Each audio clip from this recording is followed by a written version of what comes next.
afternoon, ladies and gentlemen. My name is Sengoma Hajara. I am the founder and programs director of Strengthening Hope and Resilience Empowerment Share. I am so excited to learn about your opportunity, which is called the International Day of Rural Women. And I'm submitting this video to be considered as one of the ladies that have created some change at community level.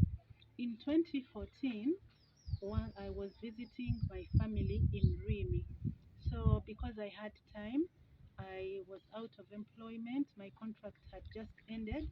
I decided to move around to find out what was keeping the young people busy and how they are managing and coping given the challenges that they were going through at that time. So I tried to engage households that are in our neighborhood.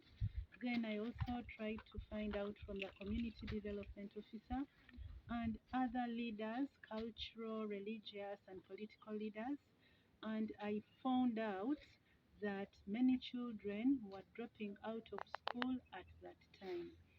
So there were also girls who were engaging in child marriages and teenage pregnancies.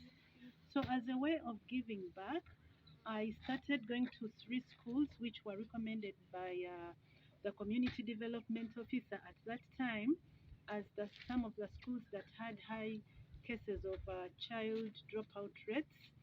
So I started engaging them on how they can manage, how they can cope. It was purely voluntary and it was not formalized.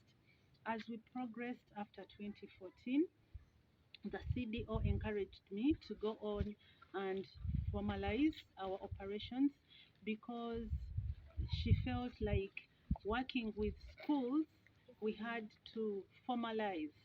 Otherwise, I wouldn't have met working with young people without having proper documentation. So we first registered as a community-based organization under the names of Bwanga Power Uganda.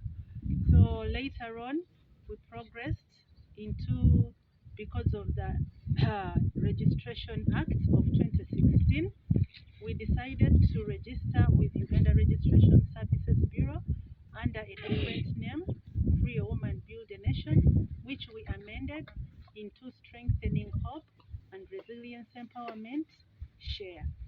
So what does Share do since then? Share has a curriculum, which here I have a copy with me. We have a comprehensive and a supplementary curriculum, which we teach to young people with the objective of making them go-getters, because in our research, we discovered that some students drop out of school because of not having basic needs like school bags. So when these children do not have the basic needs for a consistent period, they find themselves dropping out of school.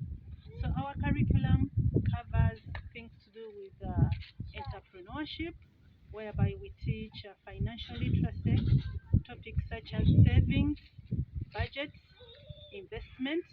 Then we do cover health, whereby we teach young people about body changes in their lives. We talk about HIV, we talk about the effects of child marriage, and then we also have components to do with leadership so that these young people become active citizens in the future. We, at the end of the day, encourage these young people to have a vision, to have a goal, and we also now bring in employability skills of teamwork, communication, so that they are equipped with several skills that they can really tap in at different stages of their lives. So that is one of our major projects. I am willing to share more about what other programs that we do. For example, we have a project called He for She. In this project, we empower community leaders, men, boys, traditional leaders to come champion the ending of child marriage by encouraging in their messages each time they do have platforms, by encouraging parents and their masses and followers to keep and to prioritize keeping girls in school, to also address and minimize the traditional norms that kind of like affect the full participation and involvement of women and girls. Thank you very much. Miguel. Press that red button.